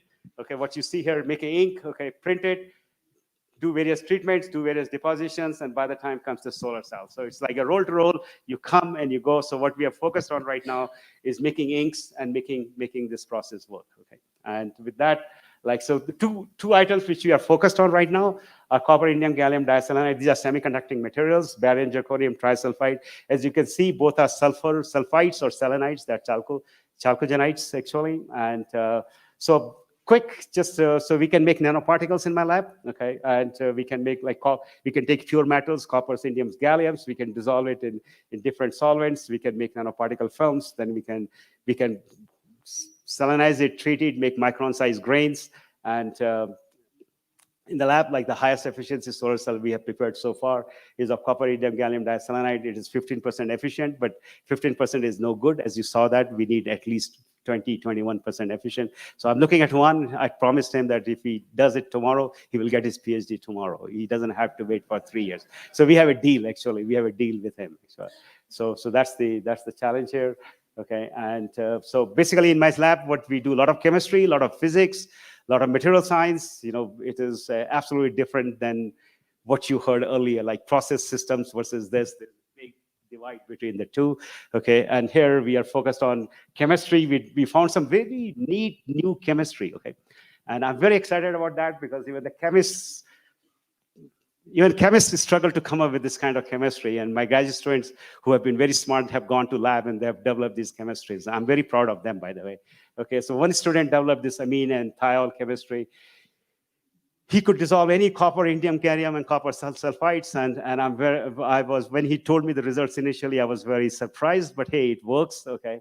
And so when we come up with these things, he did a lot of analytical work, a lot of mass spec, a lot of Raman, a lot of nuclear magnetic resonance, a lot of analytical methods. We identified the molecules which are being formed here. For example, you can see indium thiolates are formed. So when we dissolve indium in this solution, this is what we form. He wrote all the reactions. And then when we take this ink, print it, heat it, what reactions are going on, what compounds are forming, like indium sulfide is formed, what reactions. So basically, it's all chemistry, finding it, what's formed, following it, and so forth, understanding it, okay. And other student came along, and he, not to be left behind, he figured out how to make selenites, okay. And he can also dissolve all the metals, okay, and make any of these selenites, which are very difficult to make. Now he can make, this is Jonathan Turnley and Swapnil, those two graduate students. They single-handedly discovered a whole new chemistry, which is just getting published. It has been accepted now, so it will be published very soon. Okay, we can make compound semiconductors from pure metals. It's in the periodic table. And Ellison was there. They have discovered yet another chemistry, which I was just telling her the other day. My new student now, who's working on this now, he was telling me, he has to find a compound which will not dissolve, rather than compounds which will dissolve. So that's pretty interesting times in my lab. The other compound we are working on, I told you, is barium zirconium trisulfide. Why are we working on this? Because it has a nice band gaps for tandem solar cells. And I think if Juan makes his copper indium diselenide high efficiency, then we will use this to make the tandem solar cells. Okay. And why this material? Because I like this material because they're earth abundant. So as we talked about, if you're going to make a lot of this material like photovoltaics, right? Then you have to make it of an elements which are abundant on the earth, right? You can't make it of the elements which will be short supply, because then you'll be stuck. And so I like this because if you look at the barium, okay, if you look at barium, you look at sulfur and zirconium, they're 14th, 16th, and 18th most available in the Earth's crust. So that's an excellent thing to happen. But just like everything else, they have these materials have a very high stability, very high light absorption coefficient. That means I would not need too much of it, but they're very difficult to make. So people who are making it needs 1,000 degrees Celsius, very high temperatures and so forth. But in my lab, what we are trying to do is, just to finish my talk, students have succeeded making it by solution, but now we have to learn how to make thin films out of this. But they have made this material. And we are one of the very few labs in the world which have made it by solution processing. So So, and it took us more than a year to make it. Actually, it was a challenge in the lab, but we succeeded. Okay. And when I use the word "we succeeded," I have to let you know, "we" is a very funny word, right? I stand here, we succeeded. You look at me, yeah, he succeeded in making it, right? Absolutely not. Okay. I just happen to be here. It is my graduate students who succeeded in making it. Okay. I just bring the news to you. Okay. So just wanted to let you know. Okay. So to sum up my talk. Okay. So I'm going to finish my talk. I know the time is up. So basically, what are we looking at? Okay. And what are the opportunities as chemical engineers? Okay. So we're imagining a world now. Okay. We're imagining a world where everything has to be harmonious, in sync. Okay. The land, which is premier, okay, has to be shared with electricity and with the food, and we have to learn how to optimize that system. Okay, we have to still use fossils. I still believe that we will use fossils even 100 years from now to make certain chemicals. Okay, I really do believe that. Okay, I don't want to give you a picture that everything is going totally away from fossils. Okay. There'll be factories, there'll be local factories, people will live next to each other, there'll be storage, there'll be food. So there's a whole thing, if you close your eyes and begin to imagine and look at all the interactions and find out your own excitement where you want to work. So that's a thinking. Okay, to sum it up, conclusions and future directions. Okay, currently fossils are the main supplier. I told you, we all know that, right? Okay, most energy is used for heating. Okay, I showed you 80% of the energy in chemical plants is for heating. And most of the CO2 is released is because of the combustion, not as a byproduct. Okay, and if you are going to use electricity, there'll be unprecedented increase in anticipated demand for electricity. I showed you large quantities, really 2,000 terawatt hours and so forth. Okay, and then but there's a big opportunity at the same time, because once you're using electricity, you can use electrochemical reactors. You can magnetics. There's a whole slew of things you can begin to look in terms of the chemical engineering. And large quantity of the electricity will be needed. Storage will be a challenge, okay? And we will have to come up with the new ideas for storage, okay? And we talked about unique opportunities to imagine various unit operations, okay? And it will all electrically driven. Large energy demand could face land constraint. There's a possibility, okay? Agrivoltaic farms provide interesting solution, but we need modeling and we need optimization. We have to imagine new designs of the solar panels, okay? And high efficiency tandem solar cells will be needed to avoid the land competition, okay? So single junction solar cells, I think, has a limited lifetime, okay? In another 10, 20 years, probably they are on the exit, and we will begin to see at least double junction solar cells for sure, okay? And chalcogenide perovskites are exciting. I find that, some of you might know lead halide perovskites, they have very high efficiency, but they suffer with the stability. But these chalcogenide inorganic perovskites are going to be stable. I believe that, okay? And we have already found that they are stable. And the only challenge is to be able to make them as a thin film, okay? And with that, I would like to acknowledge all my students, okay, who have been in the lab. They're too large a number to write here, okay? So if I write it, the whole, but, and I don't have the latest picture, I have to borrow that from one. My graduate students supply me the slides, and I forgot to ask him. He has a picture for all the current graduate students, which I don't. So, but all the graduate students who have come in my group and have graduated, I think I'm very, very thankful to them. And of course, I have collaborators from physics, from chemistry, from material science, okay, different national labs, because it is a very interdisciplinary research, and the chemical engineering is no longer what it used to be, or at least what I was taught, okay? So so I have to thank all of them, and of course the funding. If no one puts a quarter in your tin cup, that means no research, so that's very important. And with that, thank you very much for inviting me and giving me an opportunity to come and give this general talk. And I'm very happy to be here and give this talk. Thank you.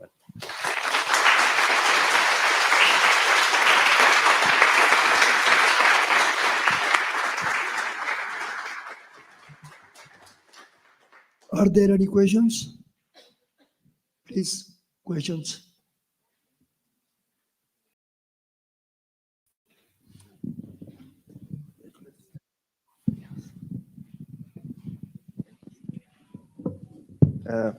Hello, good night. After seeing all these numbers of electricity, there's two questions I've been thinking. First, since electricity is going to be the most important source of energy, aren't the electrical engineers going to be more important than us, chemical engineers? And second, how much lithium will be necessary to make all these batteries and the size of the batteries? And maybe I was thinking, since the last few years, maybe 100 years ago, the petroleum, it's the source of a lot of wars. Isn't the lithium will be the new raw material for wars? And You asked two questions, right? So the first question is, since it's very important, does it mean the chemical engineering is all belong to electrical engineers? Quite the contrary, okay? Think of it like a utility, okay? Just like steam is a utility, right? Electrical engineers will be giving us, they don't know the chemistry, they don't know the photons, okay? They can give us the electrons, but how to conduct the reaction, that's what I was trying to say, So for example, Edwin Rodriguez, when he's doing shale gas and he's trying to make ethylene, okay, electrical engineers don't know how to do that, right? It's totally within the electrochemical reactors, or even they're using different types of electrically heated reactors to do all those things. So I think it is just the contrary. I think these are the exciting times for chemical engineers, if anything, and the chemical engineers are going into new areas. Like, look at my research. Like, look at Juan, right? And he's making solar cells, right? So what is he doing? He's running the same reactions, which I showed you, right? Making it and optimizing the reactions, optimizing the grain growth, right? So we chemical engineers will do new things than what we have been doing, okay? All right, and will we have to learn the new skill sets? Of course, yes. So when I came to Purdue, for example, and I started to do research in solar cell, what is the Fermi level? What's the conduction band edge? What's the valence band edge? Okay, those are all questions related to physics, right? What is the structure? How the electron moves? How do I create an electric field? I learned it, right? I had to learn a whole different language, which I was not even familiar with, right? I did not walk away from it, okay? So that's what will happen to chemical engineers. We will learn the new language, okay? And learn new possibilities, okay? And I learned to talk with physicists. I learned to talk with electrical engineers, okay? And they became my collaborators, okay? So they will become collaborator, okay? That's how I would put it, okay? Regarding the lithium, you asked for the battery, okay? So lithium battery is the way my perspective on lithium battery is, that's the current state of the art, right? And to assume that at the end of this century, it will still be the same, okay? Likelihood of that happening, in my mind, is very small, okay? One thing I can tell you about the human race, it is absolutely creative, okay? Give it a problem, you look at the human history all over the thing which excites me the most is it has always found solutions, okay? And there'll be many storage options, and if you want to see some of them, tomorrow's talk I will be talking. The chemical means of storage, my message, because of the lack of time, which I could not convey, is that when we talk about chemical plants, most likely we will store energy chemically, not by battery, okay? Because a bucket of gasoline, okay, has a lot of energy than big quantities of battery, okay? And the ability to have the chemicals store the energy, we have to be innovative, we have to be creative, we have to find those solutions, okay? And so I don't worry about that at all, okay? And so the lithium is my least of the, so people are doing a lot of battery research who are trying to find sodium batteries, for example, okay? They're going to find liquid with vanadium, but vanadium is also very tough to get, but sodium is plentiful, okay? And the sodium batteries will be the ones which will be used. Who knows what? Like, my point to you is that, and same thing about solar cells. Like, we will have to find elements which absorb the light a lot. So the film thickness of absorption is no more than 300, 400, or 500 nanometer thick. That means less amount of material is needed, okay? And you can print it, okay? Utility So that's why we look for high light absorption materials, okay? And we try to make maximum 2 micrometer thick, maybe, which is 1/50th the thickness of the hair, okay? So ask Juan, like he makes these things. He tells me his films are like, what, 0.2 nanometer surface roughness and things like that, which is kind of mind-boggling if you really think about it. So I feel the other way around. I'm totally excited. Like I think we will find new materials. We will find new elements. That's what I was trying to tell you. Barium, zirconium, they are found in plentiful. Let's go develop them. Okay. And yeah, so it is exciting times. It's for chemical engineers. Okay. Yeah. Any other question? Professor Rubén Darío. I have two questions just because I am absolutely ignorant about this. The first one is you mentioned in your presentation that there was a competition between plants and the solar panels because they absorb in the same range of wavelength. Are you or is a group trying to go to a different higher energy wavelength that can be not make competition between the two systems? That's one question. And the other one is, in our program, many years ago, we used to have electrochemical courses, but then by different circumstances, we dropped them. They were cut out of the program.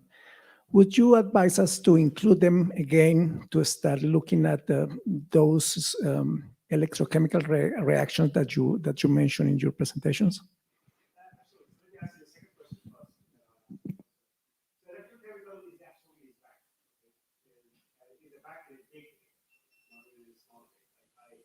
In my department, for example, we have hired 2 electrochemical engineers in the last 2 years. So the fact is that you're moving towards electricity, okay, and it's the primary energy now. And before that, the heat was the primary, right? Because it was burning fossil and heat. So when you make electricity from heat, then it was no longer efficient, it was no longer cost effective, but electricity is directly coming. And if you can do a chemical conversion, like, suddenly it was very effective. So what so if you're asking me, should you consider starting an electrochemical program? I would certainly say absolutely yes. Okay, that is basically the future is moving in that direction. Now coming to your first question about the wavelength. Okay, so the plants take photosynthetic active radiation, which is between 400 to 700, and the way the planet Earth is built, our eyes use the same wavelength range, and the plants use the same wavelength, and the solar spectrum has a peak of energy, like 35% of the total solar spectrum energy is between that wavelength and so forth. So can we design things which will let that go to the plant and take the rest for the power generation, is your question. And the answer is yes. As a matter of fact, the first paper I published on this subject when I got involved back in 2015 was exactly that. So if you were to read that paper, it has many, many schemes which exactly does that. Like, how do you split it? You use dichroic mirrors and long wave pass, let the long wavelengths pass, and which is then focused on the PV, and the short wavelengths will not go through, they're reflected, they're focused on the plant. So there are many designs you can do that, okay? But then, why am I not excited? I was very excited. So if you met me at that point in time, I would just go on, and the talk will have slides on it and everything. And why have I walked backwards is because I did not realize the magnitude of the problem. When we talk about like 2,000 terawatt hour, the cost is going to be very, very important. And all those designs are not cost effective, because you will be surprised to know that when you put the PV panels, the cost in the PV panel is very small compared to the cost of the structure which you are building to put the PV panel. Okay, so to give you an idea, like those, so we built this PV in our plant, right? I showed you, right? So I was very surprised. We bought the PV panel for only $15,000, and the structure was $230,000. Yeah, And when we talked about, but that's Purdue, right? Purdue University, it has a lot of safety rules, a lot of, which we had to follow. But if you look at the normal PV plant, like, which they design, so out of $1, okay, roughly 25 cents goes for the PV panel, and the 75 cents goes for the structure. Okay, so the most of the cost is in the structure now. Okay, so once you build the structure, you want maximum power out of it. Okay, and so if you build this thing and you produce power 35% less, or half rather, because the very long wavelengths will never be converted to power. Okay, so at most you will go up to 1500 nanometer wavelength. Okay, so what happens is half of the power you're letting go, and half of the power you will produce. And what will happen is you produce half the power, and then the structure cost is the same, and then it will just, and then you will need more land area, more structure. So the way I'm looking at it, by 2017, I began to switch. I said, let's have manipulate the shadow, because most of the PV plants in those days were stationary facing south. Okay, and you are at equator, so you will be more like, more like horizontal, like, and then what happens is it casts stationary shadow, and if it is stationary shadow, then nothing grows, right? So I argued that if it is a dynamic shadow, at least plant gets most of the light most of the time, right? So shadow is moving constantly. Okay, I saw the shadow in the morning, but it's gone, and then I'm seeing. So let's share that way. Okay, so that was my logic for building what we built. Okay. And but I think the best solution is to have more high efficiency solar cell, low cost, so that if I double the efficiency of the solar cell, that's a better deal. Then maybe I don't have to use the farm. Okay, and so I'm quite focused on that part of the research also. Last question from Professor Aguilar. Thank you, Professor Agrawal, for your presentation. I'm thinking about the future of the chemical engineering, and that we need to electrify the chemical processes. And in terms of that, maybe we should find a way of avoid the direct use of heat in terms of the second law of thermodynamics. But maybe I wonder that we don't find in research where we must find the core of the problem. And I was wondering about in one term that maybe the numbers could change in terms of the use of electricity, because maybe we think about the conversion between electricity and heat in terms of the use of resistance, but maybe there are other ways such as induction. Maybe that what I want to plan is where we must put our eyes. Okay. So but maybe there are other also big space that we could find, that we could look at maybe in electrocatalysis. So there are many possibilities, but the question should be, in my opinion, there is not much research in those fields. Do you think that it's maybe I am right? Am I right in that opinion? And how could we focus our research? I think you said a lot of good points. I think very excellent point. So all my undergraduate, I was taught like Gibbs free energy has to be negative, otherwise the reaction will not take place, right? So that's thermodynamics we all were taught. But the point is, what they did not tell us, that if work input is there, then you could, right? Which is the electricity in this case, right? It's the highest form of exergy. You can go, so certainly the box is different, right? And so that's the first thing, right? So, and the electrocatalysis or electrically driving the reaction, like for example, like sodium chloride from the ocean is recovered as sodium. If it gives free energy to get sodium from sodium chloride is not negative, right? It's the electricity we use to do it. So your point is well taken. And the second question is, And I had a footnote in my calculation that the calculation was done using 1-to-1, like, heating and electricity with the resistance. But then I gave you an example of distillation where, the reboiler heat was 60 or something megawatts and the heat pump was only 1.8 megawatts, right? So when you're going to be using electricity, there'll be a lot of synergies like that, okay? And so that's the next level of research, like, in the sense that, what we have to reimagine. The way I see it is I'm limited by my own imagination. That's how I would put it, okay? And one has to reimagine all the unit operations, okay? What will they look like, and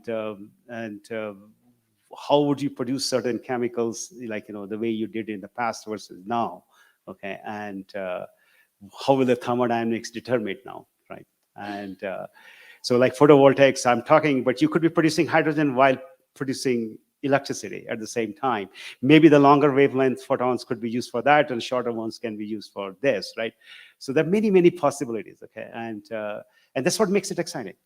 And that's what makes it exciting. And I think a lot of things which my teachers taught me, and I'm very grateful to them. I learned a lot, but now when I sit back, I close my eyes, there are a lot of new things which, and I think they did their job of educating me for the knowledge, and now my turn to create the knowledge, right? So that's how I look at it. Okay. There's one last question. Is that okay with you? She had a question. En Spanish, no lo vaya a rajar. Thank you, Professor, for your presentation. As you have shown, the use of electricity as an energy carrier implies an enormous amount of energy. Then it is realistic to supply all the demand by using only renewable sources, photovoltaic and wind especially, or definitely we are going to need nuclear energy, for example, in order to achieve the decarbonization of economy.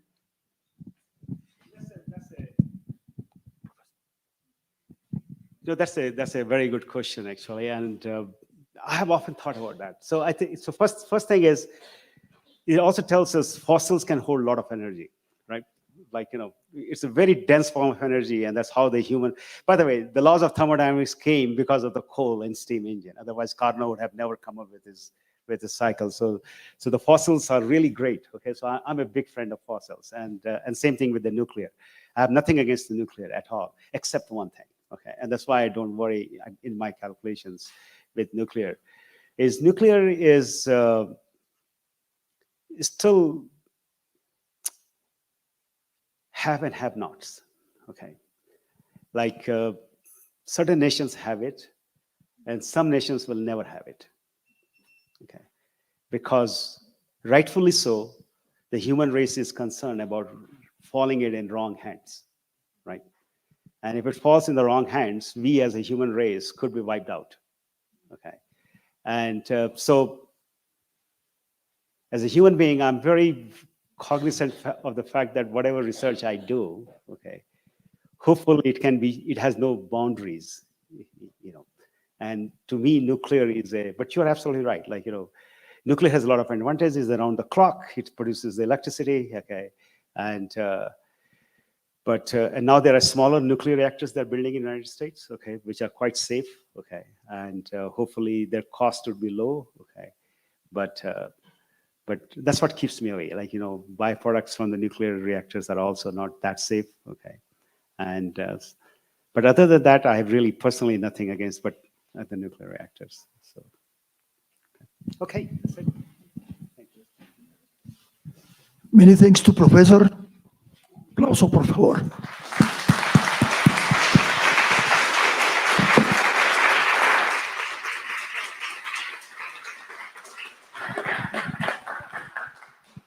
Ahora los invitados a todos aquí para una foto de recuerdo de la inauguración. Por favor. Profesor Gerardo y sus bastoneras.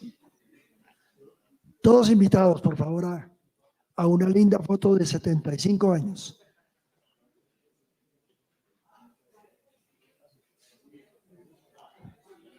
Professor Ghani and Professor Agrawal, please, commemoration photo. Ok.